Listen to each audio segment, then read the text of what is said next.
So this is going to be a live recording, well, not a live, a recording of our podcast before a live audience. These are the interns, right, of the American Enterprise Institute? Senior staff we didn't actually invite them, but they heard you were here, and in their way, they just all... We ended up in this room. We were going to be in our dark studio. No, well, that's nice. It's good to have, it's nice to be in front of all you people, so... Hypothetically, we'll see how civilized you are. Yes. And all of that. But, is Antifa here? No Antifa? Okay. But no, it's good. Good. All right, so we ready? Yeah. It's really nice to see you, by the way. It's so nice to see you. Okay, start. Go. Welcome to the Femsplainers. I'm Danielle Crittenden. And I'm Christina Hoff Sommers. And we are thrilled to have the father of all mansplainers in our studio today. Christina, I think he's actually more of a man whisperer. Yes, a man whisperer, the mad genius behind the intellectual dark web, whatever. Welcome to the Femsplainers, Jordan Peterson. Thank you very much. So delighted to have you, and it's an honor to have you. It's an honor. It's amazing. And a note to our listeners, we're recording this in front of a live audience at the American Enterprise Institute in Washington, D.C., where Christina is a resident scholar. And there'll be video of the podcast as well, and we will let you know where to find that when it's ready. And we're also grateful to AEI every week for the use of its recording studio for the podcast. And now for an introduction, though he needs no introduction to the people here, but Jordan Peterson is a professor at the University of Toronto and author of many books and poster of many fantastic lecturers. His most recent book I can't keep track of how many languages it's been translated into, and the sales, just a phenomenally successful book, tour. In fact, my first question is really about your tour. You look pretty good for somebody who's visited, 100 cities in the past year? Since January 23rd. I don't know how you do it. And mostly flying. Well, what do you do for fun? Do you ever get to relax? In brief moments. And what do you do? Go on Twitter and... Oh, God, yes, although I wouldn't qualify that as relaxing. And I try to, forestall that temptation as much as possible. Well, I have the odd bit of time that I can spend with my wife. She does travel with me. Mm-hmm. And so, we try to take some time to walk around the cities that we're in and see what we can. We're usually not at any given place for more than a day or two, and they're usually pretty packed up with, whatever is associated with the lecture, and then with press that the publishers usually arrange. Well, I heard you interviewed in Sweden. You were in Stockholm, and you had a half an hour to visit the city with your wife. Yeah, and you loved it, but it's you take your breaks where you get them. Well, the thing is that the lecture tour is unbelievably positive. Yes, and a lot of this is ridiculously positive. So if I'm going out on the streets now or in cafes or airports, I meet people all the time, and they're always polite, and they're always happy to see me, and they always have some very touching story to relate, and then the audiences themselves are very positively predisposed to whatever it is that we're doing together, and so that makes it a lot easier to stay motivated and to continue. Right. It's demanding because everything's scheduled so tightly, and I do a different lecture every night, every time I go. I find that amazing because I give a lot of lectures and I anguish over every word, and then I have another one, and you go up without notes. Yeah, well, I have a large collection of things that I know how to talk about, and usually what I try to do is to formulate a problem before the lecture, right. And so I'm addressing a specific problem, right. And then I can track how I would set up the argument, and then I walk through it. But part of it's also an attempt to formulate the argument on the fly, to make the question, what would you say, to formulate it more precisely and to make a more precise and engaging answer, and then I can use the audience to judge whether or not that's happening. And so it's also a real challenge to do that. So I enjoy that, and it's an excellent intellectual workout. And I've been recording the lectures, and I've been using some of them to write the first draft of the chapters for my next book and for books after that. And so, I'm able to maximize the what would you say, the utility of doing this at each event. And my wife seems to be particularly well suited to traveling like that. She actually enjoys it quite a bit and is a very stable person, and so that's also helpful. So and you know, it's nice to have an extra brain along, because things are scheduled so tightly that we don't ever have any room for error. Yes. So, Well, we're going to, I don't know how intellectually rigorous we plan to be with you today, because we know that whenever you're on one of these platforms, you're talking about your ideas. But on the Femsplainers, we want to hear a little bit more about Jordan Peterson, the man. Desperately and definitely want to hear about your wife, Tammy. yeah. And also, you're so well known for your views on men, or how your ideas have been taken up so enthusiastically by young men. But we want to talk to you about women. Yep, that's good. So, but one of the things you and I share is that we both grew up in Canada. I promised Christine I would not do my Canadian accent while you were here. But you grew up in rural Alberta. I grew up in Toronto. And you are, the country's most famous guru now since Marshall McLuhan. But is the fact that you came from Canada have any effect on your views, do you think? Has it formed you in any way? I mean, would it be the same if you think you'd grown up in rural Texas? How has Canada contributed to your worldview? She's always looking to for the Canadian angle. Canada, so hey, we have listeners in Canada. Well, I think the particular part of Canada I grew up in probably was formative to some degree. I mean, the town I grew up in was only 50 years old, you know, and the particular part of the world that I grew up in was really the last settled part of the North American prairie. This was outside of Edmonton, correct? Yeah, about 400 miles north of Edmonton. Oh, 400 miles. Yeah, it's right at the tip of the... That's a short distance. A short distance. Yeah, so the prairie, Suburb. the prairie stretches up that far north. It stretches up farther north in Alberta than it does anywhere else in the North American continent. And so we were at the tip of viable farming, essentially. And so it was a new place, and it was a rather raw place, and it was a rather harsh place in many ways, especially because of the winter.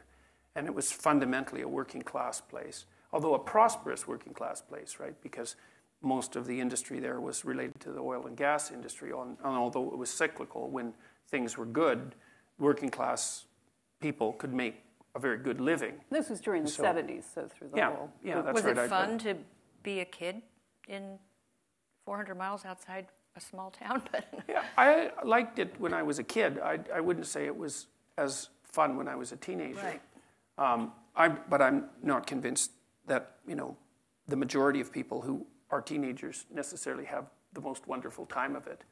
I think adults often look backwards at the past through rose-colored glasses. I think that's what the cartoonist Trudeau accused Reagan of doing continually. Gary Trudeau. You're at the American Enterprise Institute, don't insult Mr. Reagan. No, I'm kidding. I think the words you used for it in your book was teenage wasteland, I think, is what you called it. But it's Canadianness. How does that formed you or affected you, if at all? Maybe it didn't. It's hard to say. I mean, I've lived in lots of different parts of Canada now, and Canada's quite different. I lived in Alberta for a while, and it had this particular flavor of existence. I mean, mostly in Fairview, I was striving to leave and to move ahead, let's say, or to move, I hesitate to say up, but somewhere different, somewhere more urban. But that's the case with many people. I mean, the small towns all across the West, in the U.S. and in Canada, are dying. I mean, they're down to nothing because everyone's moved to the cities. I lived in Montreal for a good while, and that was interesting because it was a very, very different culture.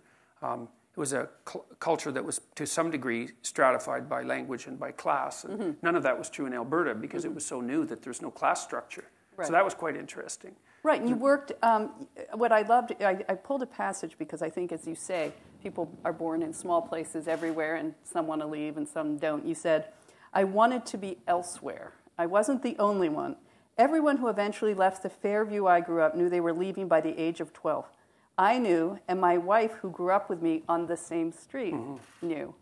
What was that thing? What would you call that? What's the thing that makes you want to leave and sets you off? Because as you point out, there was no class system. Education was cheap in Canada compared to the United States. Oh yeah, it wasn't cost that was stopping people. You were from a, middle class order? Yeah, You worked my in father a was a paper? teacher and my mother was a librarian, although she had trained as a nurse. So, we had a comfortable, I would say, a suburban lifestyle, essentially.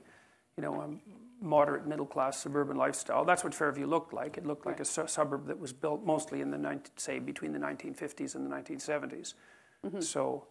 the young Jordan and the then young Tammy, and you have to tell us that story, how you met, but wanted more. Well, I think that's one thing that is different to some degree about class.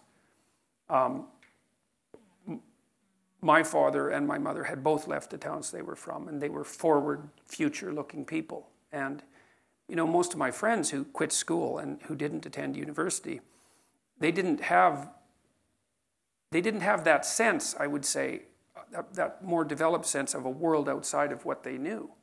And the other thing is that my father took us on long trips when I was a kid.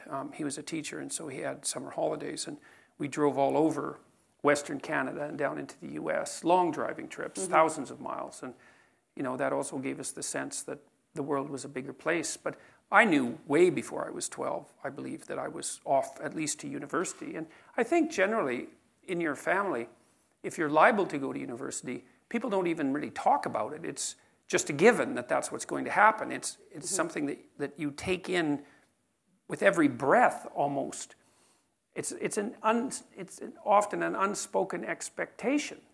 And maybe people make casual reference like, well, when you go to college, but it's not like there's a question about it.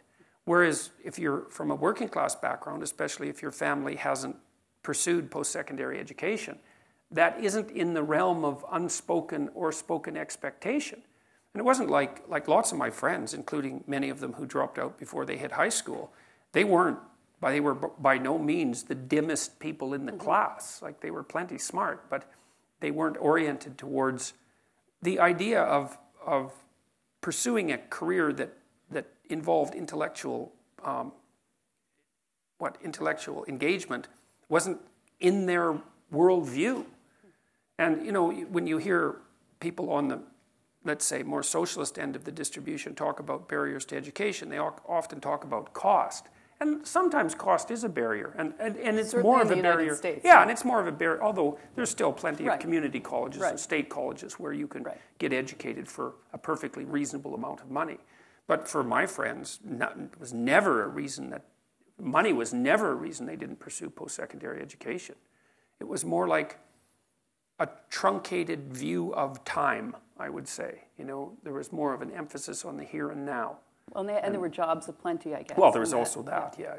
And well-paying jobs. Right. Like, it wasn't obvious that you were in better shape economically to go to university than you were worse. Well, especially if you were doing something like working on the oil rigs. Right. But that was rough, cold, harsh work, and it wasn't. Once you had an in, you could stay employed, but it wasn't that easy to land an entry-level job either, and so. It was wise for lots of working class people to work in those jobs because they were unbelievably lucrative. Mm-hmm. So, and they should have been, because they were very difficult and dangerous and frigid, cold and rough. So, it's not like the people didn't earn their money. Well, just tell us quickly, how you met your wife. You met her when you were 7 or 8 or in grade 3. In grade 3? Yeah. And did you fall in love with her? In grade 3? In grade 3? Yeah. And was it mutual? Not in the beginning. She wouldn't admit it if it was. There were lots of the boys in grade 3 were in love with her. She had a whole little crew of guys that were perfectly willing to follow her around, and she was perfectly willing to exploit that. She was very good at it. Yeah, she was very popular. It's just girl. So wonderful that you met as children. Yeah, we were friends for a long time. We used to play chess together and croquet, and she was a vicious croquet player. She would, I don't know if you've ever played croquet, but if your balls touch, then you can stand on yours and whack it, and then the other person's ball will vanish off into the stratosphere, and she liked to knock it all the way down the street. Yeah. And then she'd laugh. And, so she always had a good vicious sense of humor. It's one of the things I actually admire about my wife when we've had our verbal disputes, which, have certainly happened.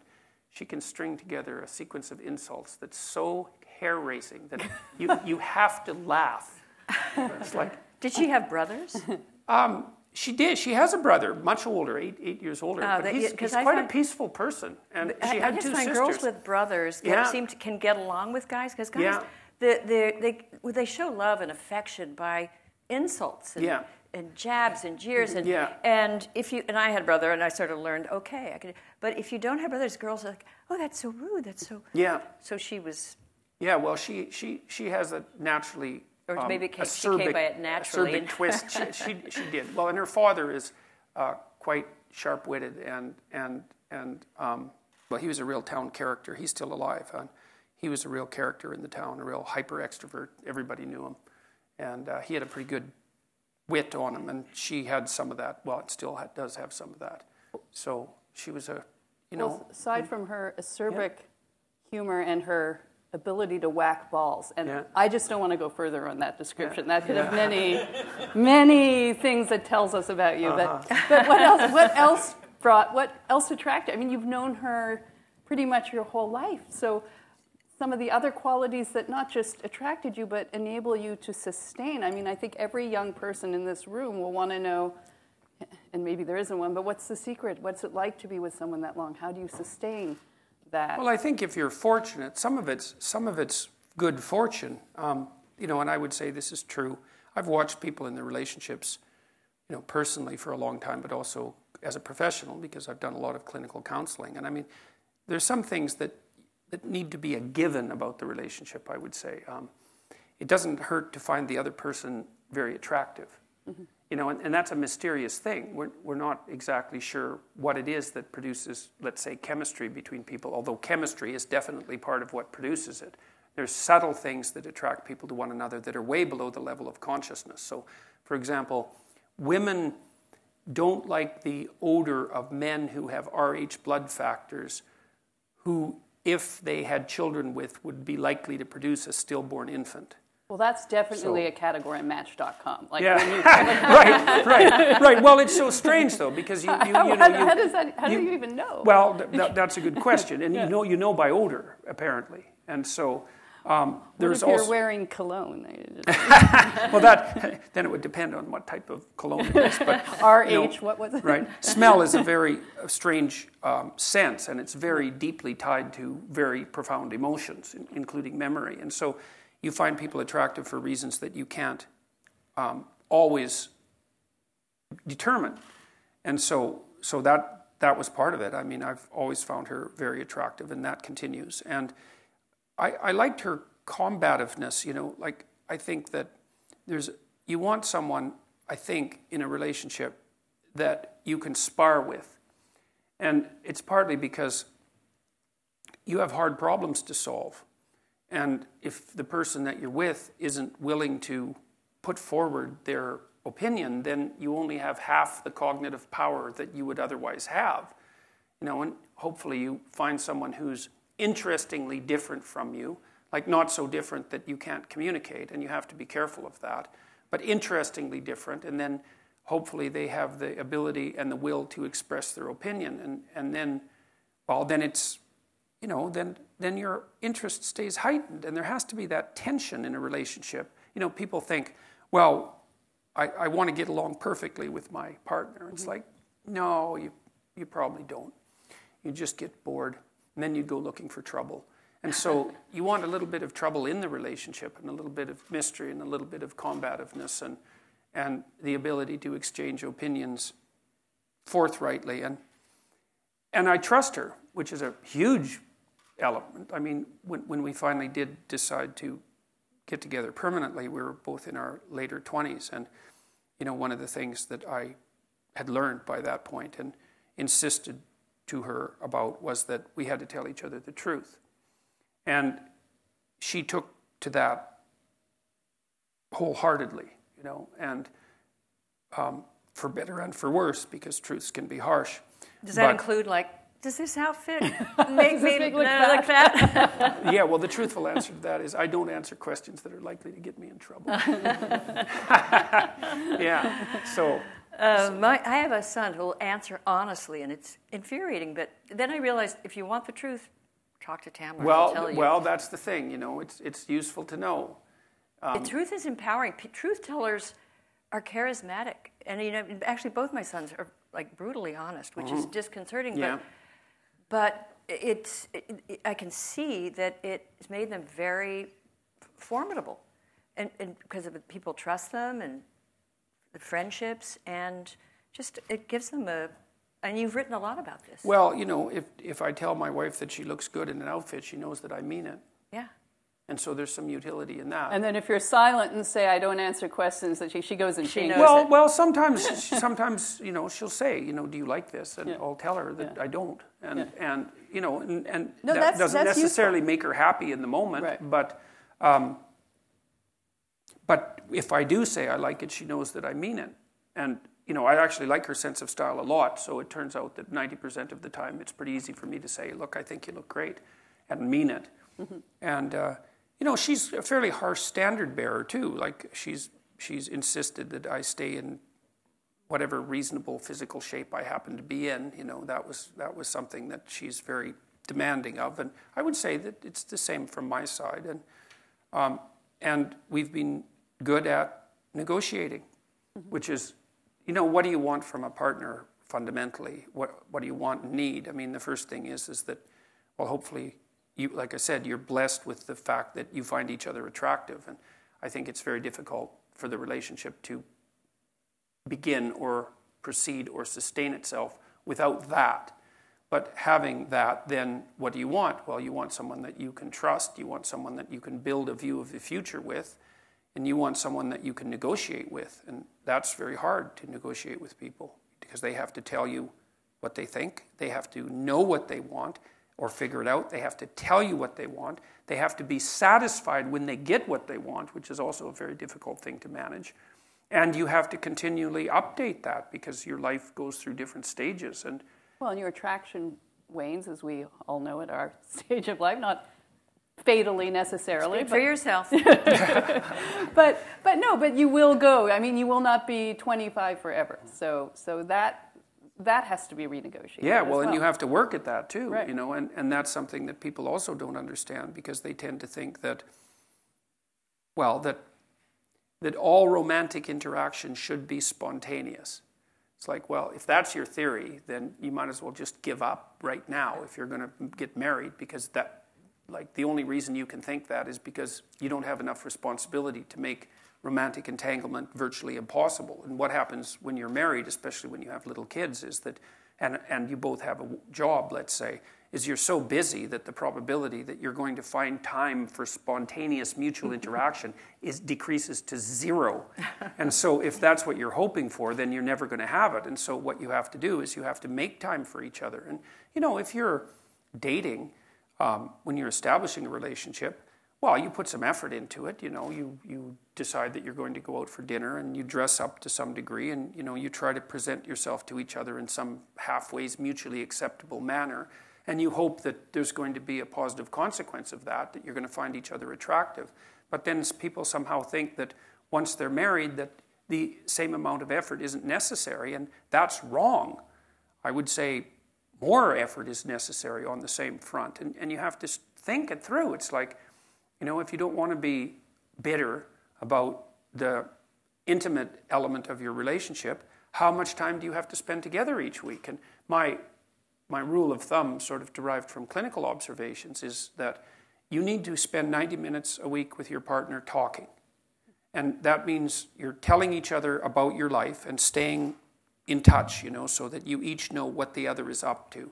And you're discussing what needs to be done to keep the household running smoothly. And you're laying out some mutually acceptable vision of how the next week or the next months are going to go together, right? So that keeps your narratives locked together like the strands in a rope. You need that for 90 minutes or you drift apart.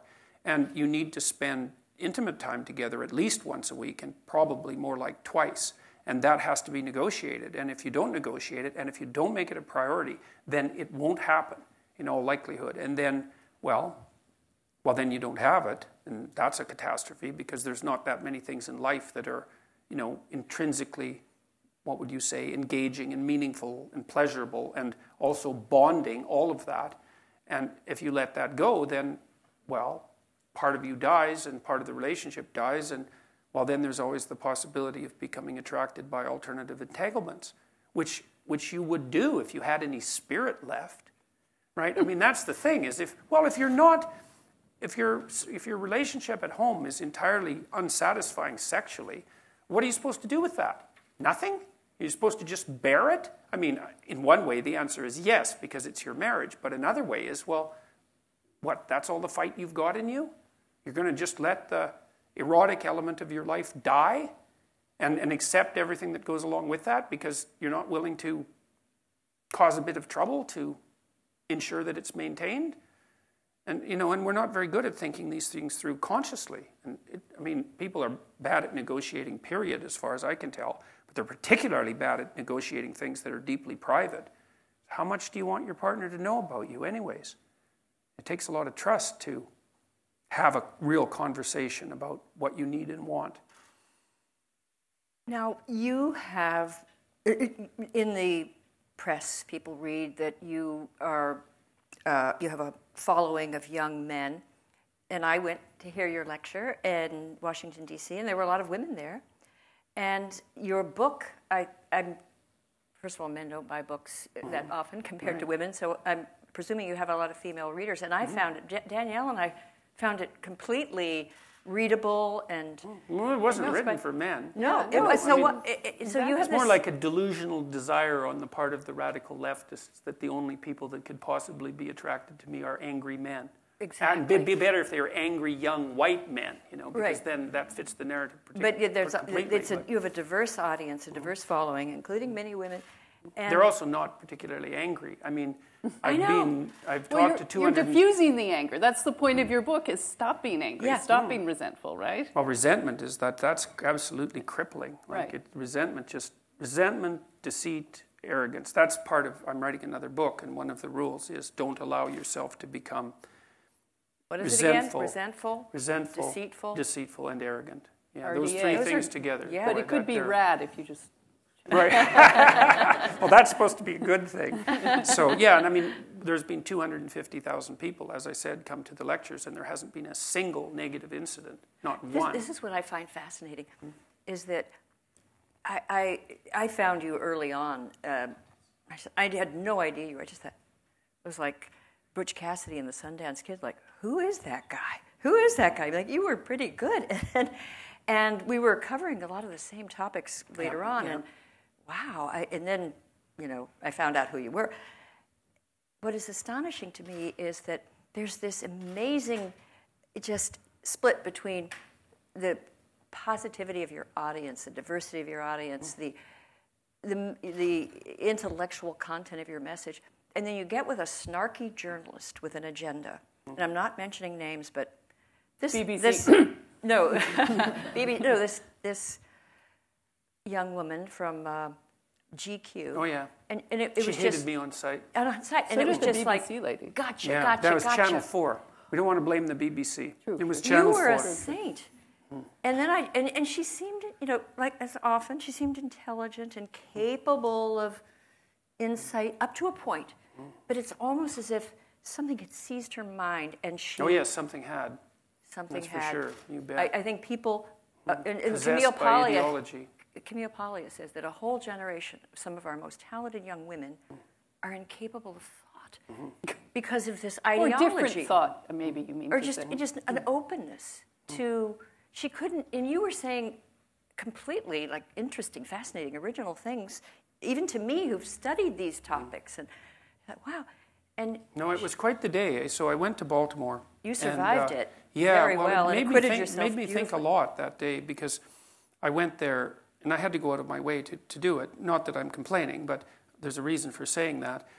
So I got there. You had to go to Baltimore? Yeah, well, I was talking in Baltimore. Oh, okay. So There's the aquarium. And I showed up to the hotel room where this was all occurring, and what you expect, generally speaking, even from journalists who aren't who are more of the attack dog variety, or who maybe aren't positively predisposed to you ideologically or personally. You expect a certain modicum of professional politeness. Right. Because, well, you don't have to be there, and you came, and you accepted an invitation and all of that. And so even with the Channel 4 journalist, Kathy Newman, she was quite polite and forthcoming in the green room before the interview, right. So she would have had at least that professional persona, right. Which is, it's not nothing, right? There's something to be said for going through the motions professionally in an appropriate manner. But when I walked into the hotel room in Baltimore, it was obvious that this interviewer had already made up her mind about me 100%, and that she was absolutely, negatively predisposed to me with a personal animus. And animus is exactly the right word. And there was about a half an hour photography session because it was GQ. And so I was in that atmosphere. The photographers were fine. I was in that atmosphere for about 45 minutes before we started to talk. And part of the reason that I'm so, I'm not as calm during that interview as I usually am. I'm a little bit harsher. And the reason for that is that, it just started off instantly combative. And what I should have done, you see, it's very, very difficult to be awake enough to do these things properly. And the interview progressed fine, although by the end of it, I thought that I had maybe done enough interviews for a while, because I didn't think I had regulated my temper as well during that interview as I might have. I was You actually harsher. did. Well, it's for the first not so few bad. minutes, you were getting angry, and then she brought up a question about anger, and I just saw you kind of adjust, and then after that, it was smooth sailing. Well, that's good, because it was touch and go, and I thought, boy, maybe you're running out of patience. Maybe maybe it's time to dial back on the interviews, because, I've had many interviews like that, and I find them and it takes me 3 days to recover from an interview. And then that. you start thinking to yourself, what I should have said. I should have said that, and I drive myself mad. No, but you did very well. But it's so interesting that what it told me was how parochial she was, and she lives in her own little world. But Christina, isn't it more a little bit about the ideology of our time? And gosh, you encounter this everywhere. And when I used to write about this, wisely, I would encounter it.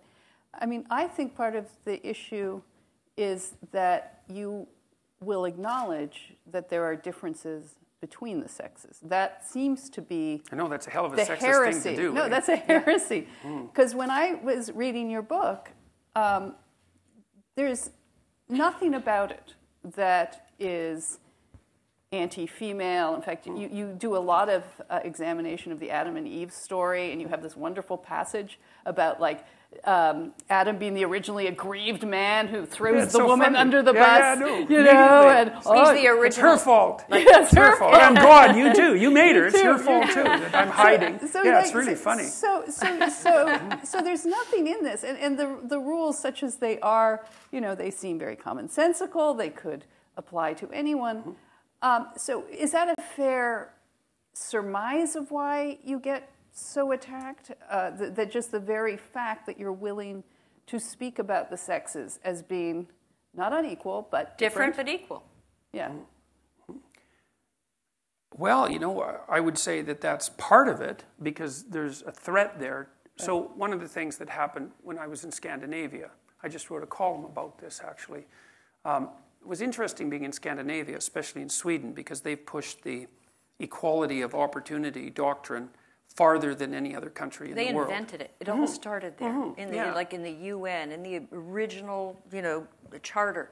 The Swedes were there, and they've never given up. No, and the week that I was there was the same week that 2 articles were published on gender differences in temperament and in interest. And the biggest sex differences that we know of that aren't morphological are in interest. So women are more interested in people, by and large, and men are more interested in things, by and large. And the difference is actually large. It's 1 standard deviation. And so that means if you're a man, you would have to be more interested in people than 85% of men to be as interested as 50% of women.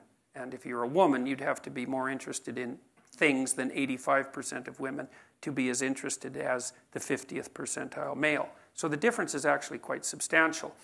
And it's certainly large enough to drive occupational choice differances, And which it does. explains a lot about yes. the configuration of people in the workplace. Oh, absolutely. Well, and we're approaching parity in terms of overall workplace distribution of men and women, but there's massive differences in occupational choice. Like, it's very interesting, for example, to go to the website of the U.S. Labor Department and look at male and female-dominated industries. And, there's the top 10 male-dominated industries have basically 0 women in them. So bricklayers being one of them. They're people-free zones, according to Camille Paglia, that you find just a lot of men in the people-free zones. Yeah.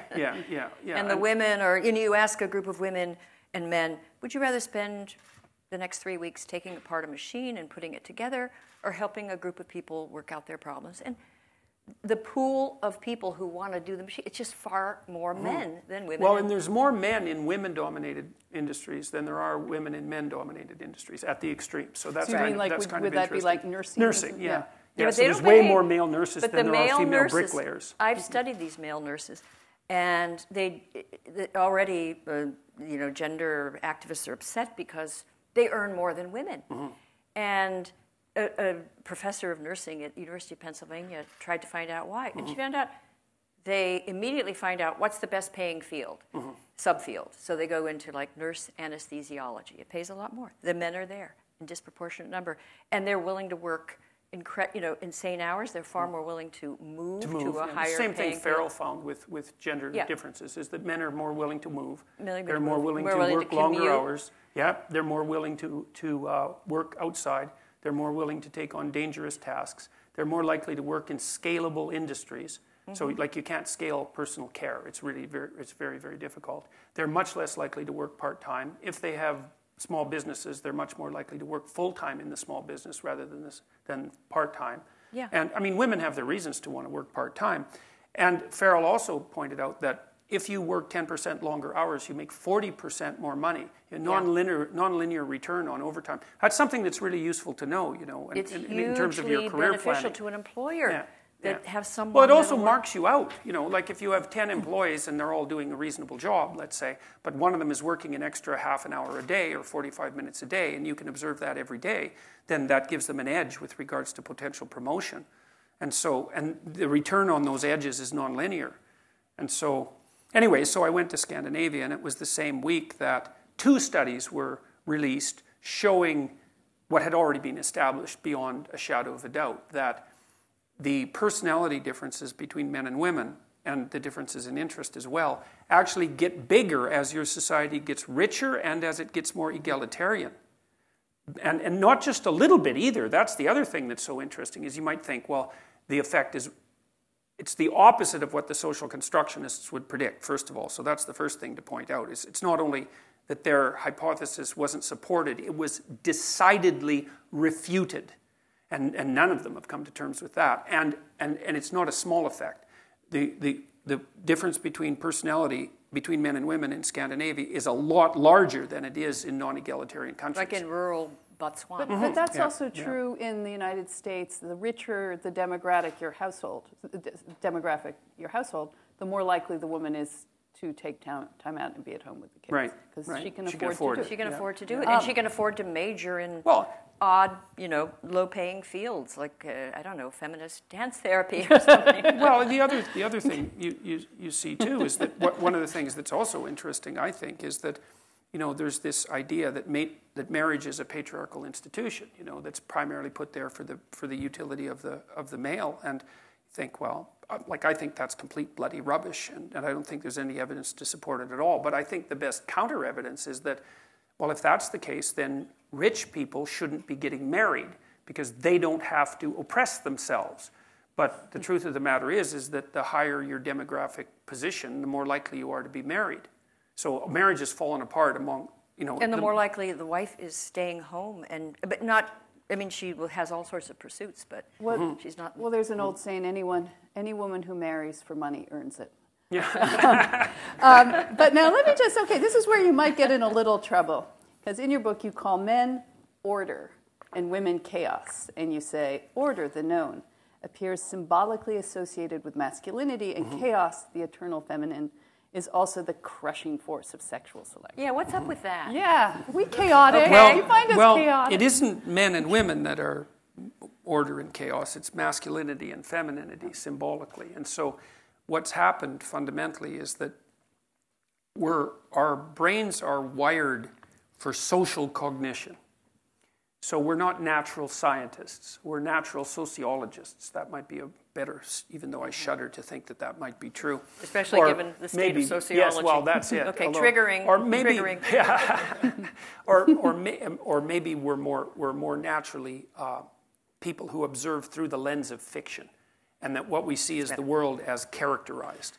And the world, obviously, is made out of men and women and children, and those seem to be our fundamental cognitive categories: masculinity, femininity, and then the category of children. And those categories have expanded to take on connotations outside of pure person perception. And so, it's for this reason that if you go to a movie, and maybe it's a Disney animated movie, and I like to talk about those because they draw on a very deep symbolic well, it's perfectly reasonable to see a witch that lives in a swamp, because those go together.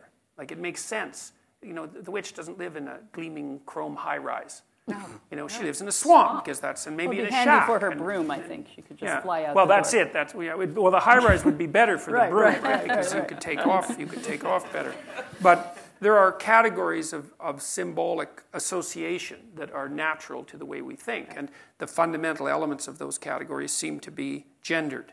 And so this is partly why I make reference to Taoism, for example. So for the Taoists, the world is made out of chaos and order. And chaos is the domain that you don't understand and that emerges unpredictably, but also the domain from which new forms emerge, right? Because it's from novelty that the new emerges. And I think the fundamental association between femininity and chaos is the association between what's unexpected and novel and what's new, because new forms emerge from chaos. And it's not that chaos is bad and order is good. That's not. Both have their pathologies. Both have their pathologies. And their virtue. Yeah, yes, and what you're looking for, and this is what the book concentrates on above all, is that you're looking constantly to find the balance between those two. So, for example, formally speaking, the domain of order is that place that you are when what you're doing is producing the results that you want to have produced. So imagine, think about the preconditions for not being anxious. Okay, so the preconditions are that you're constantly making predictions about what's going to happen next. And those predictions are tied tightly to your behavioral output. So you act in a certain way and you presume that a certain thing is going to happen. And if your actions produce the results that you desire, then you assume that you know where you are and you know what you're doing, and that your plan is intact, and that the environment is secure, and that keeps your anxiety under control. That's order. And then, maybe you're at a party and you don't know anybody, and you tell a joke and everybody looks at you like what you said was not only not funny, but also downright offensive. And then all of a sudden you've moved from the domain of order into the domain of chaos, because you thought you were somewhere, and you thought you were someone, and you thought you were with people that were of a certain type, and you got all that wrong. And so it We're also suggesting it is going to be the woman who says, I find that really offensive. Well, I'm not suggesting that. But it probably is. Never mind. But women are also more sensitive to negative emotion. Right. So there is some slightly higher probability that might be the case. But then I think women are also associated, at least in men's imaginations, with nature, which is part of the chaotic domain, say, as opposed to culture, because they're sexually selective. So you got to think, what is nature? I mean, we have that as a cognitive category, right? We think of the natural world, we think of nature versus culture. It's a fundamental opposition. What is nature? Well, nature is trees and landscapes and animals and all of that. But that isn't what nature fundamentally is. Nature fundamentally is that which selects from a genetic perspective. That's nature. That's the fundamental definition of nature. And it is the case that human females are sexually selective. And it's a major component of human behavior. So the evolutionary theory, roughly speaking, is that the reason we diverged from chimpanzees 8 million years ago, 7 million years ago, is at least in part because of the differences between sexual selectivity between female humans and female chimpanzees. Female chimpanzees are more likely to have offspring from dominant males, but it's not because of their sexual selectivity. So a female chimpanzee has periods of fertility that are marked by by observable physiological changes. Not the case with human females. Human female ovulation is concealed. So that's a very profound biological difference between human females and chimpanzees. And the chimpanzee females will mate with any male, but the dominant males chase the subordinate males away. But human females are sexually selective, and it's not a trivial fact. So you have twice as many female ancestors as male ancestors. You think, well, how can that be? Well, imagine that on average, every single human female has had one child throughout the entire course of history, which is approximately correct, by the way. Then imagine that half of the men had 0 and the other half had 2. Okay, and that's roughly the case. So half of males, historically speaking, have been reproductive disasters. And the reason for that is because of female sexual selectivity. So it is actually the case that female humans are nature. It's not only that they're associated with nature symbolically. As far as reproduction is concerned, they are the force of nature that does the selection. And so they're nature in the most fundamental way. And there is a chaotic element of that, at least in relationship to men, and also in relationship to women, because a lot of the female-on-female competition is competition that's chaotic for the right to be sexually selective, right? Not only with regards to men, which drives a lot of politicking, but also in relationship to each other, because part of what human females do is jockey for position in the female dominance hierarchy for the top position, which is the woman who gets to be most sexually selective. And so that drives female-female competition, and it's a different dynamic. There's similarities between female-female competition and male-male competition, but there are also differences, and they're pronounced. So men, for example, men are more likely to compete for socioeconomic status, and that's partly because that drives female mate choice. So the correlation for men between socioeconomic status and sexual success is about 0.6, and for women it's 0. Yeah. 0. In fact, it's actually slightly negative. Yeah. So, and that's a huge difference between men and women. But do you know the anthropologist Sarah Hrdy? H-R-D-Y. And she's like my favorite feminist theorist, although as she would say, I'm a theorist who happens to be a feminist. But she studied primate behavior, and she looked at the women the females, and not women, very carefully, and looked at chimpanzees and gazelles and so on, and found that the female, initially, like male primatologists would look and say, oh, the males are dominant and the females are so cooperative. She looked more carefully and saw the females weren't exactly cooperative. Like they would pass around their infant, their baby, whatever they were, and would find, and so the male primatologists would say, oh, they're so kind and caring.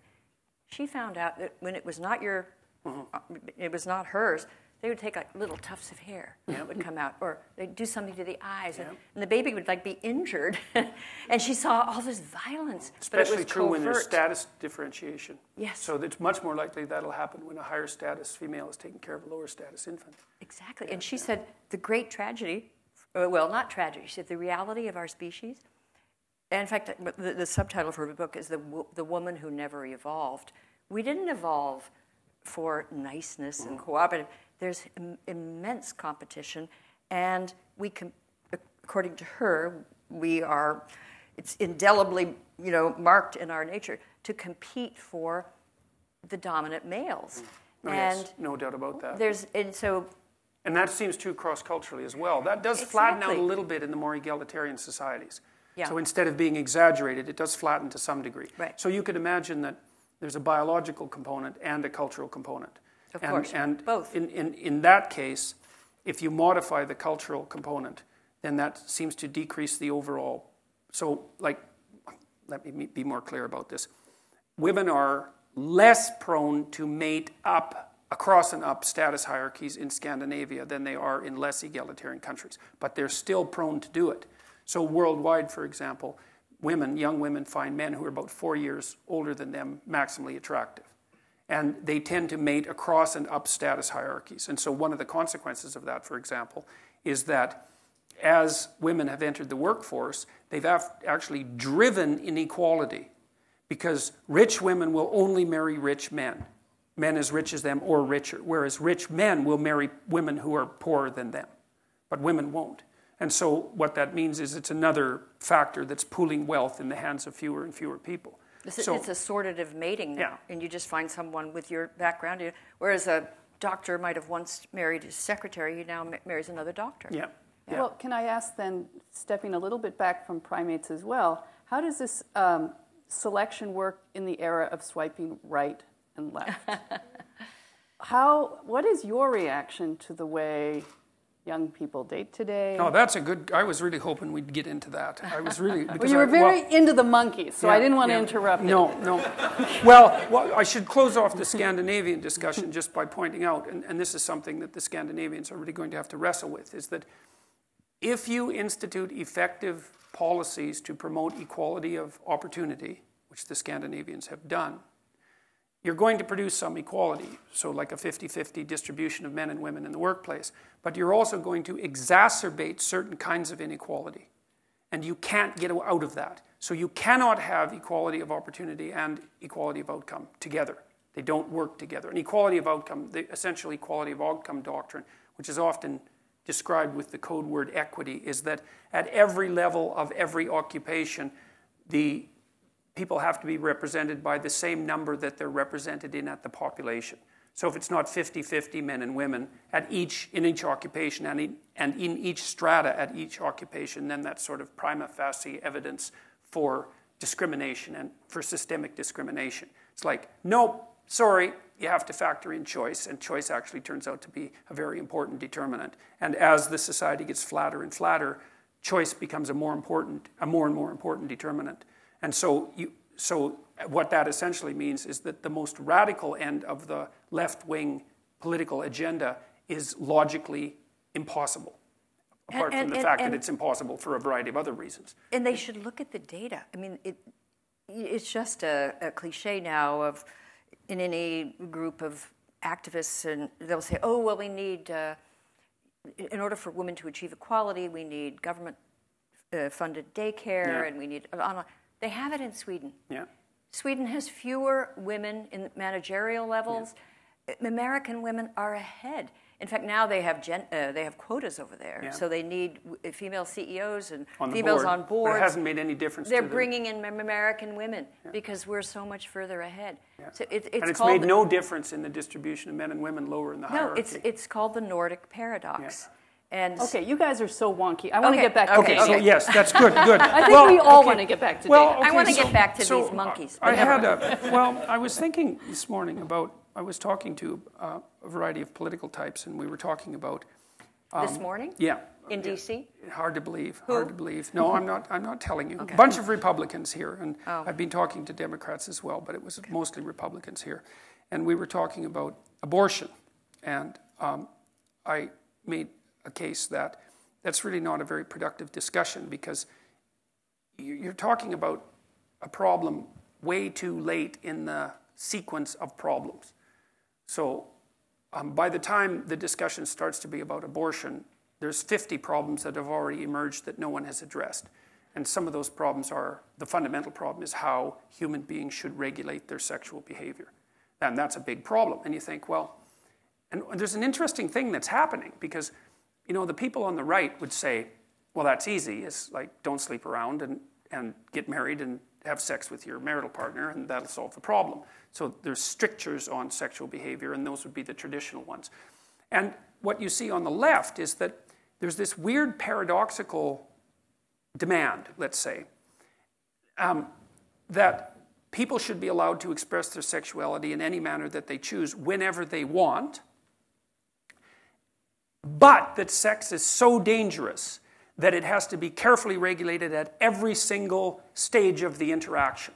And so you know that many state legislatures have now followed the example of university campuses and put it in affirmative consent legislation so that every move you make towards physical intimacy has to be preceded by the instantiation of a verbal contract, essentially. It's like, well, can I take your hand?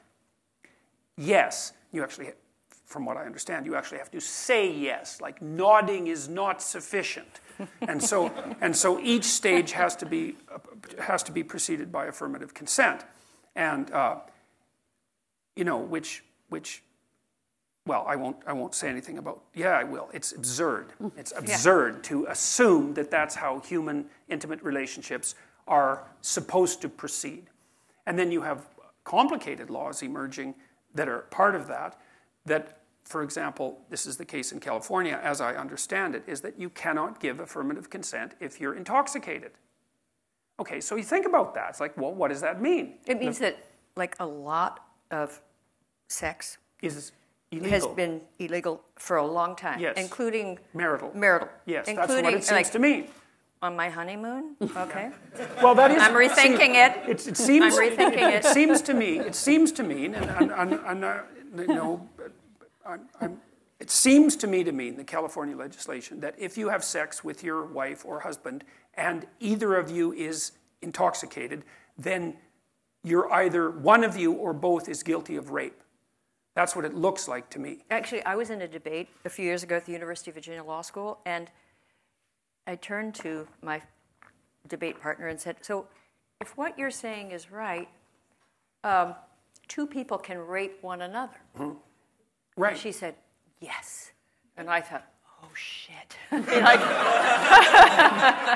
mean, how can that be? Well, that's the question. Well, okay, so then I would say, well, it's interesting because I think that a lot of this confusion has emerged fundamentally as a consequence of the birth control pill. So, because you got to think situationally before you think ideologically or psychologically. It's like, it seems to me that the 20th century will be remembered for the hydrogen bomb, the transistor, and the birth control pill. And those are unbelievably radical technological innovations. And maybe Internet came in. Yeah, but My Fair Lady. Just saying. It's dependent on the transistor, because it spawned all of that. So that's the big technological innovation that spawned all that. And of the three, I would say the birth control pill is probably the bigger hydrogen bomb. So, and because it changed the fundamental biological nature of women and men. And because it gave women, for the first time in biological history, the option of choosing their reproductive status. Yeah. And that's we like that. That's well, yes and no. Like, yes, we like it. But it's not something that's come without a tremendous it's come with tremendous complexity. Tiger?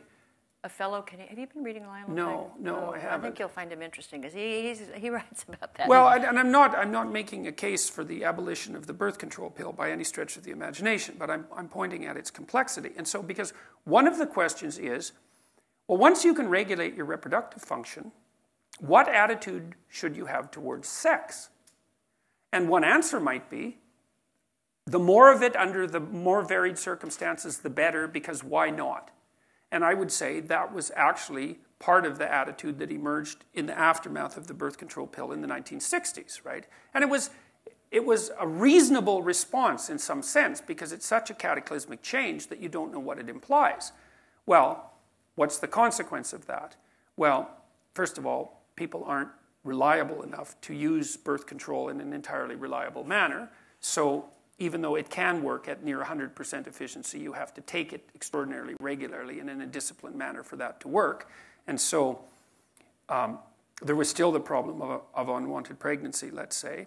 And then there was the problem of the proliferation of sexual epidemics, and that culminated in AIDS, which could have easily wiped all of us out, but didn't. But there's other sexual epidemics that could have had the same effect, but we've been fortunate enough to escape them.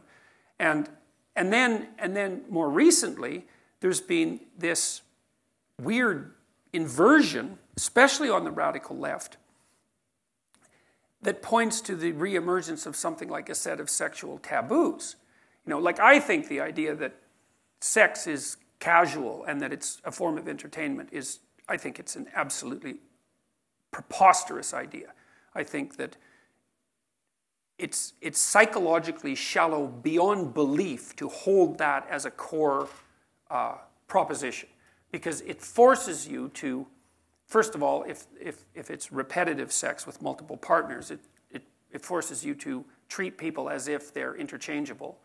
And I don't see how that's good for you psychologically or for the people that you're using interchangeably.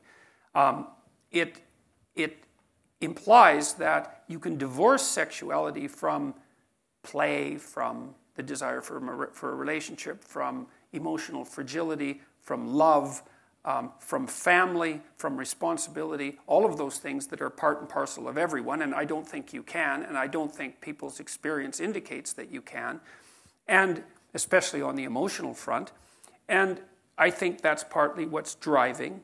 And there's also a residual sense that there's something about sex that's fundamentally dangerous, and maybe it's dangerous emotionally and personally, and maybe it's dangerous socially and psychologically, which it most certainly is, because it's a powerful force.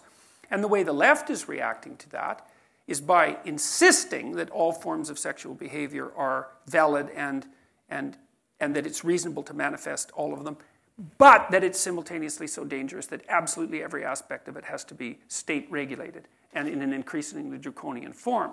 And so I think what needs to happen is that the left and the right have to get together and have a real discussion about what constitutes valid sexual morality. And that's the conversation you have to have way before you worry about solving the abortion debate, which is very divisive and very intractable. Well, one of the things we talked about actually just last week on the podcast is this cover story in The Atlantic about the sexual recession amongst young people, that despite the advent of the birth control pill, abortion is going down. But there's less sex. There's everything less is going down. Fewer hookups. And have you looked into that? Do you have an opinion on that? Well, if you raise the cost of something, you decrease its prevalence. And I think that it seems to be, dangerous now to hook up. Well, happen. I kind of think that it's also a reflection of the same thing that Bloomberg reported on just a few days ago. They said that across businesses, men are thinking, I'm not spending any time with a single woman that isn't, associated with me in some formal manner, like my wife. I'm not going to do it. I'm not going to mentor young women. I'm not going to be in a room alone with them. Because I could face career annihilation. Absolutely, and instantly. They're frightened of young women now. But as Kate Julian said, that's part of it. But we can over-exaggerate the part. I mean, anxiety and depression is going up amongst both young men and young women. Suicide is going up. It's not just a, most people I think are not. We're talking about an elite demographic who is into the consent and political correctness and workplace. This is across the board, and it's global. It's happening even in Sweden. It's really happening in Japan. Yeah, and Japan, exactly. So weird things are happening. And that speaks to, and especially in Japan, they have people, especially young men, have given up on intimacy, and that having sex is actually. But have too much given trouble. Up on the sex robots? Right. No. Well, right. Well, that's Hello the question. Kitty robots. Well, and there's pornography. Yeah, there's pornography. Basically zero risk But even sexual when behavior. you allow for pornography, that men and women will sort of separate that from their actual sex life. But anyway, we're seeing a whole, collapse of intimacy, let alone sex. And I don't think that's just explained by the political nature. So I'd be interested in your thoughts. Yeah, well, I don't know the literature on the decline in sexual activity well enough to know if it's valid or reliable. But I think that in a stable society, you take lots of things for granted. You take the fact that men and women are going to be sexually attracted to one another for granted, and even though it's more fragile than it appears, it's suppressed more easily than you might think. And you take the idea that men and women are going to move together towards the establishment of long-term intimate relationships for granted. But that's partly because you don't understand what invisible preconditions exist to make that self-evident. And when those invisible preconditions are disrupted by rapid technological or sociological change, then things shift underneath you and you don't know why. A lot of it is traced to the advent of the smartphone, especially in the Generation Z. that Kate was explaining this to us, that you could see it was broadband internet and the smartphone that led to this, increasing fall off of relationships. Yeah, well, maybe the abstract is more interesting than the proximal. You see Kate, that when you're having dinner with people. I want to know the truth. Have you ever been with somebody you loved and found fascinating and all that, but you really wanted to get back to your smartphone? Has that ever happened? Yeah, well, it happens all the time. It happens to me. Yeah, She'll never admit it. No, it happens during our podcast. To tell you to put your phone down. No, I'm researching things for the purpose of the podcast. They're very addictive. Yeah, they're very addictive. And I read the other day that they're very alluring. They are. We're kind of going together.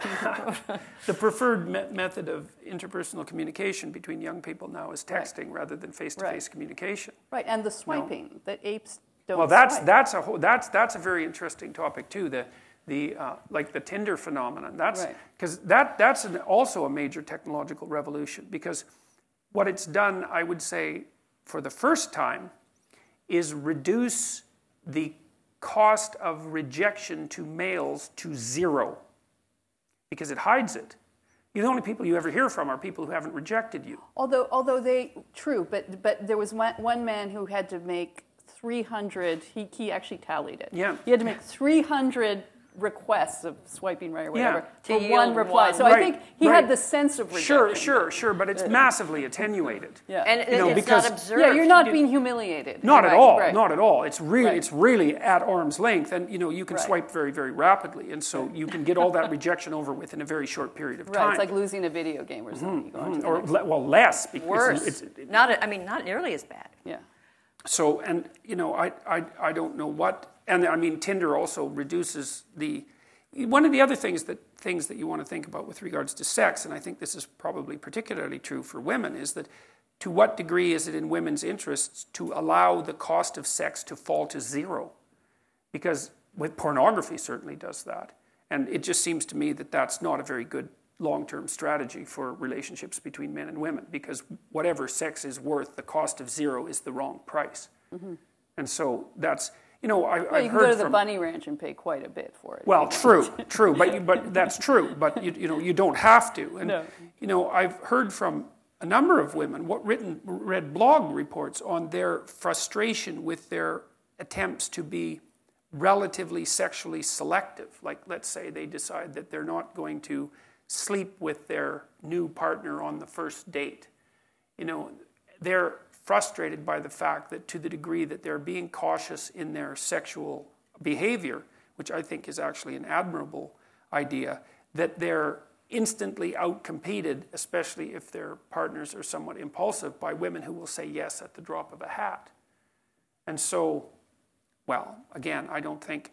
it depends on what the goal is. That's the thing, is that there's short-term sexual gratification, but the literature indicates that married couples, for example, or couples in a permanent long-term monogamous relationship are more sexually satisfied than single people.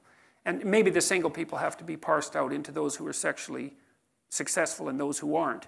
But I suspect that wouldn't make that much difference. But whatever. There's the utility of relatively immediate sexual gratification, for whatever that's worth, and the adventurousness that goes along with that, let's say, the hunt and the excitement of having a new partner and all of that, and maybe even the danger that's associated with that, because people like to have a little bit of danger in their life.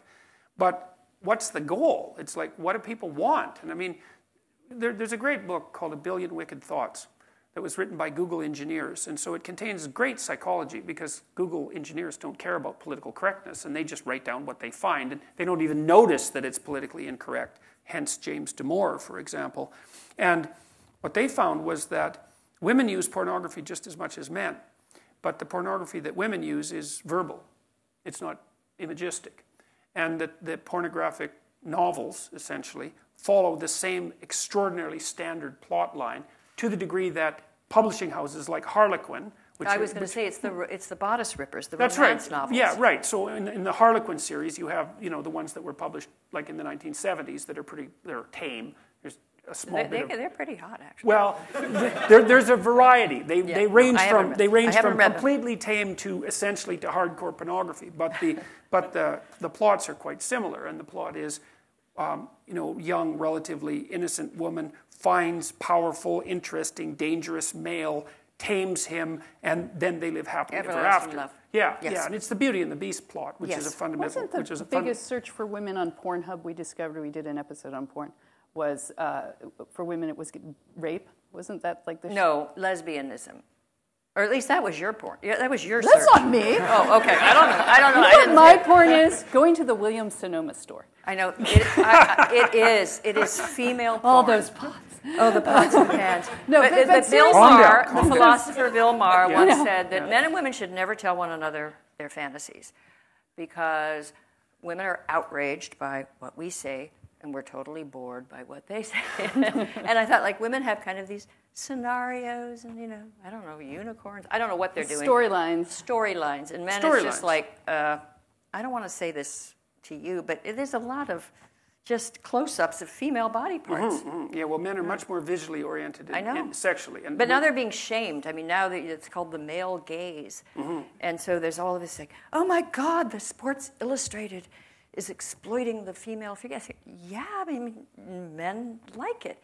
And I'm worried that now, sort of the way in the past sexual gays were shamed, we're now reversing it and shaming like heterosexual. Yes, that's definitely happening. Remember we had the young woman who complained about being whistled at, and I said, don't worry, it stops. Yeah.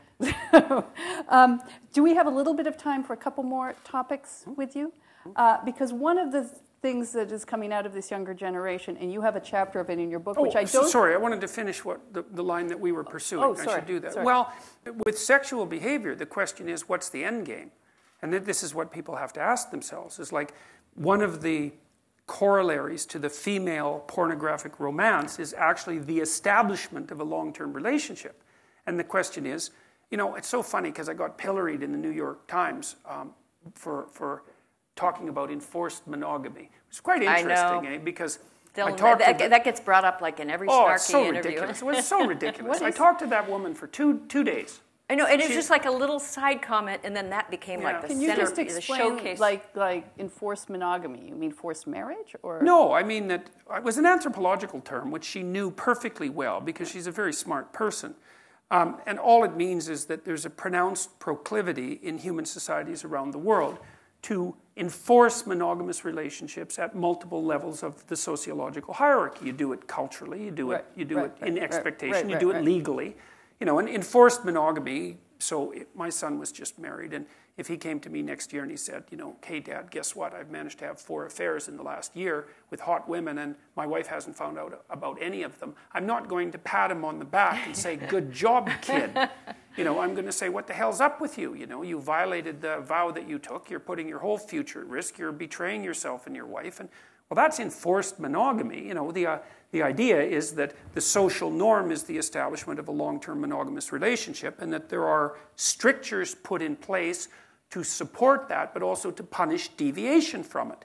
And you say, well, maybe not so much on the punishment end, but it depends. It's like, what do you want? What is it that you want? You want a long-term stable relationship or not? And if that's the goal, then your behavior should be devoted to whatever it is that facilitates that goal. And I certainly don't see that casual and impulsive sex fits that bill, not in the least. And all of the evidence with regards to living together shows that that's actually detrimental to the establishment of a long-term relationship. So, first of all, common law marriage, people who are in a common law marriage are much more likely to be divorced.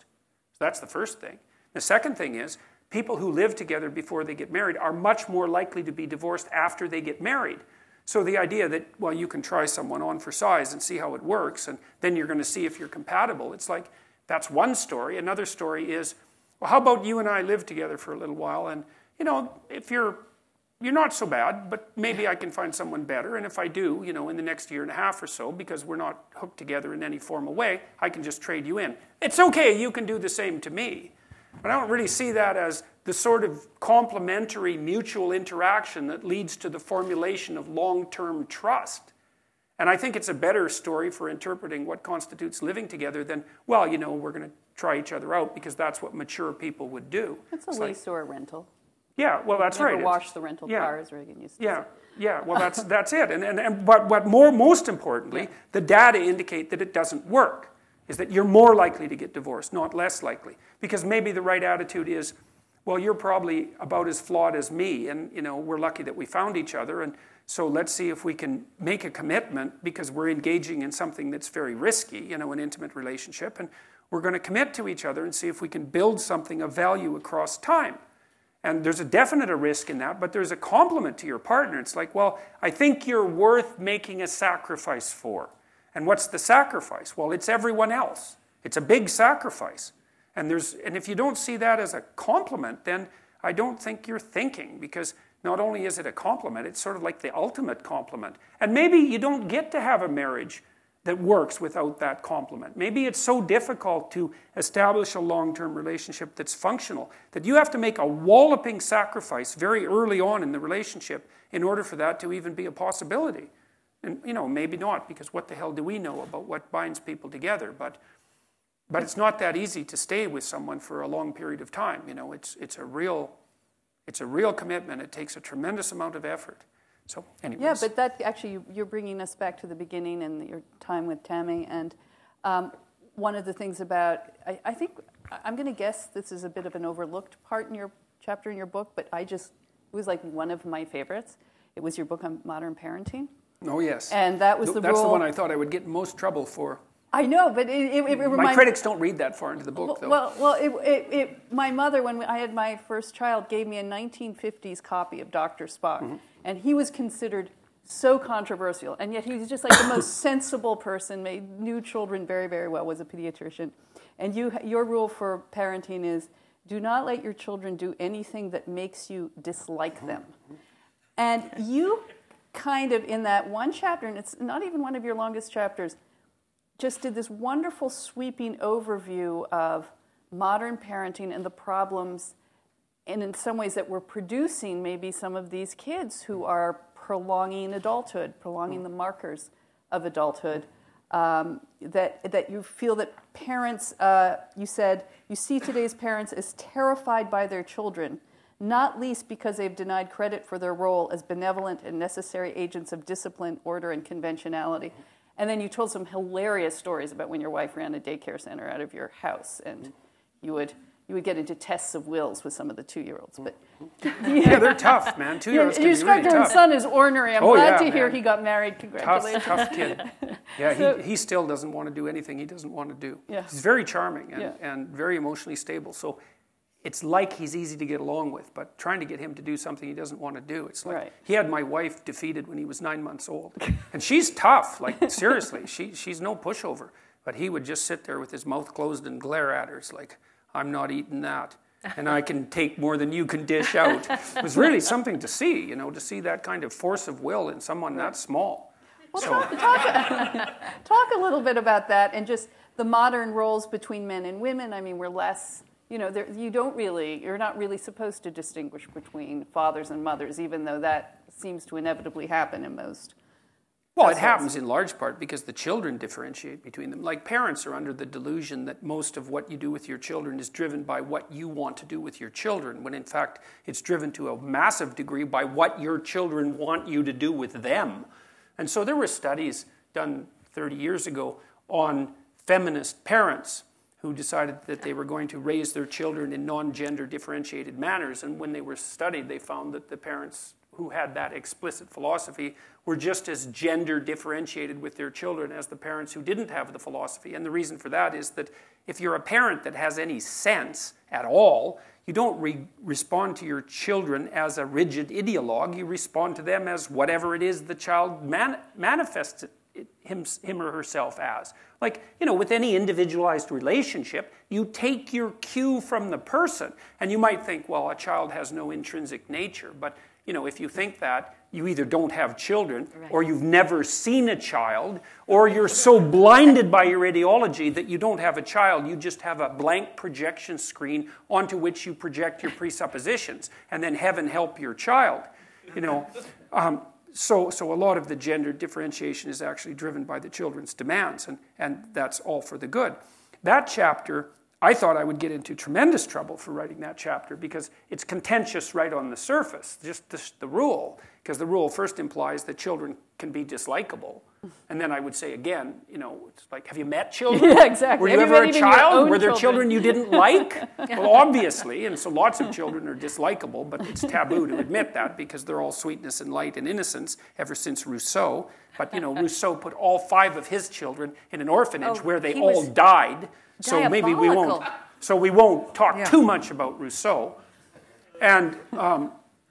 And then the next taboo is, that parents can dislike their children. Right. But if you're a clinician and you don't think that parents can dislike their children, then you're not a clinician, because one of the things you constantly see is that pathology within families is an incredibly common source of psychological destabilization, right? And it's terrible tension between parents and their children and between siblings. What I suggest in the book, which I think is radical by today's standards, is that your fundamental job as a parent is to ensure that by the time your child is 4 years old, that they are maximally desirable to other children and to adults. Because what happens is that after the age of 4, you aren't the primary agent of socialization. The social world becomes the primary agent of socialization. And if your child is the sort of child that's invited to play by other children, because your child is capable of forestalling gratification and taking turns and playing someone else's game when it's necessary, and abiding by the rules and not having a temper tantrum when they lose and not getting too, high on their horse when they win, then many children will invite them. Sorry, I was no doing problem. football signals. We have all these signals. I don't know what you mean. Just say it. What do you want me to do? No, I know we have signals. we have our limited time, and so I just wanted to. I was actually saying, any more questions? But this is great. I was selfish of me because I really wanted to hear you talk about parenting. I know. I just want to let him. I'll take 15 seconds to wrap that up and then stop. Yes, please. Well, so look, you get married when you have your children, and you're flawed and your partner's flawed, and hopefully you're flawed in different ways. And so you put the two of you together and you make one approximately normal person. And then, hopefully. And then your child has to interact with that dyad that is a reasonable representative of social norms. And if your child disappoints you with their behavior, the probability that they will disappoint other people is very high. And so you have an ethical obligation to ensure that your child is behaving in a manner that makes them optimally desirable to their playmates and also to other adults. Because then the kids invite them to play and they get to be socialized. Right? They have friends, for God's sake. It's like, what do you want for your kids? How about some friends? Wouldn't that be nice? And maybe what you'd like is that they regulate their behavior well enough so that when you take them places, restaurants, to see your friends, to see your relatives, they behave in a manner that's sufficiently civilized so their intrinsic charm wins over the adults, and everywhere they go, people are smiling and welcoming instead of wishing with fake smiles that the damn brat would leave along with their foolish parents, which is that's not a good environment to have your child constantly exposed to. No friends because they're too selfish and immature, and irritating to adults so that they're barely tolerated under the mask of false smiles. It's like you have an ethical obligation to regulate your child's behavior so that they're optimally acceptable socially. And that is not how people look at children in the modern world. They think, well, you're raising their self-esteem or you're enhancing their creativity, or you don't want to put constraints on their behavior because you're going to interfere with the flowering of their intrinsic self. And it's all Rousseauian nonsense. And there's no evidence to support it. And he's no expert. Oh my God, he was That's the worst father in history. Such a corrupt. And he had these babies with this poor scullery maid and left them all in actually a place where they would just languish and die. Yeah, right. 5 of them. Rousseau. Yeah, I know. Yeah, exactly. Man is intrinsically good. Yeah, well, except for Jean-Jacques Rousseau. But I just remember a few weeks ago I was reading about you, and somehow I got onto somebody's Twitter feed whom I will not mention because, oh my God, but anyway, a difficult person. And she was attacking you and had a selection from your book where you had called 2-year-olds little monsters. And so suddenly all of these distraught Twitter followers of this feminist were saying, "Oh, he called them monsters." Little monsters. Yeah, little monsters. Yeah. And then occasionally there'd be a parent who would say, "They 2-year-olds kind of are monsters," and then there'd be and they kind of are, and they had taken this out of context and shown it like something to deplore, and it was so amusing to me. This little game. Hopefully they'll soon be cursed with some 2-year-olds. Well, they're going to get their own little monsters. My son was, I won't say which one, was 2 years old and he was a good boy, but he had an insane meltdown in a supermarket. I was with my mother. We both pretended we didn't know him. We didn't want to be the parent. Oh, yeah. Oh, yeah. Watching and we heard people say, "Oh, my God, look at that child." Watching a 2-year-old have a tantrum it's a real little miracle. I didn't want to be associated with it. We had a boy who used to be in, like when my wife was taking care of more kids than ours, there was a little boy who had learned to throw a pretty decent tantrum. And he would do that. And it didn't work in our house because we'd just leave him have his tantrum and go into a different room, and then he'd kind of wake up out of it and there wouldn't be anybody around. And so that, like if you put all that work into a dramatic display and you have zero audience, you're not going to sustain it. Anyways, he could actually hold his breath until he turned blue. So you should try that. You go home and see if you can do that in front of the mirror, man. Like it's hard. It's very, very. You have to be will. You do. It was impressive. It was, and 2-year-olds are very impressive. They have unbelievable outbursts of rage and disinhibited emotion. And your job is, they're driven by these underlying motivational systems that are unbelievably powerful. And it's part of what makes them delightful, because when they're happy, they're insanely happy, and when they're playful, they're incredibly playful. And so the positive end of them is way exaggerated compared to, a rather drab adult. And so it makes 2-year-olds extraordinarily interesting. But the same is true on the negative emotion side. They're completely dysregulated, and it's really hard on them. Like, to have a 2-year-old who isn't in control of their emotions means that you have a child who's developing central personality, their ego, for lack of a better word, is constantly being swamped by these powerful underlying emotional systems. You know what it's like if you are enraged for any period of time, or if you're engulfed by grief. Like, it's exhausting. It's demeaning and it's exhausting. And it's the same with a little kid. It's like, it's a real defeat for the developing, integrated individual to be subjugated by those catastrophically powerful emergent emotions. And part of your job as a parent is to scaffold the part of the child that can regulate and inhibit those powerful underlying systems. So with my son, for example, when he used to misbehave, I would count and say, "You're going to go sit on the steps." He'd say, "Oh, no, I'm not." I would say, "Oh, yes, you are." And then usually I'd have to chase him around because he wouldn't go sit on the steps. And so I'd put him on the steps and say, "You're going to sit there until you've got yourself under control." And so he'd say, "No, I'm not." And I'd say, "Yes, you are." And then he'd try to get up and I'd just hold him. Say, "You're going to sit there. I'm going to hold you till you sit there." "No, I'm not." It's like I could outweight a 2-year-old. So I usually won those battles. And then he'd sit there and I'd say, "Look, kid, this is the deal." I'd say 2 things. Like, you want to have a bad day or you want to have a good day? You think about that. Because if you want to have a good day, we can just have a bad day. At that moment. Yeah. But if you want to have a bad day, we can have a bad day. So you sit here, and as soon as you get control of yourself and you're ready to be civilized, then you can come back and we can have a good day. So he'd sit there. It was unbelievable to watch, just enveloped with rage, trying to get himself under control, and so I'd come back 30 seconds later and I'd say, "What, you got your act together yet?" "No, not yet." And so then I'd wait, and usually it took him 2 or 3 minutes, and he'd calm down, and then he'd come back out and he'd say, "I'm ready to have a good day." And he meant it, and I could tell he meant it too, because whatever resentment I was harboring towards him for his misbehavior, and you have to watch that when you're an adult, would vanish, because he'd come and he was done.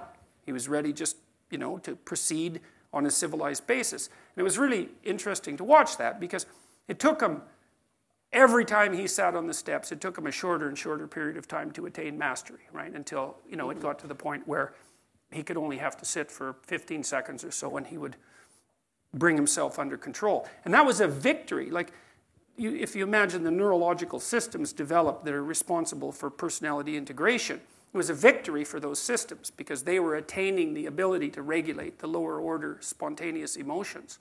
And and he turned into an individual who's capable of a tremendous level of self-control. And, and he had large demons to fight with. Yes, absolutely. And well, it turned out well for my daughter, too, because she ended up being very ill, and he ended up being extraordinarily level-headed and reliable, and thank God for that. Could you come to my house and do that for my little Maltipoo Izzy? Because I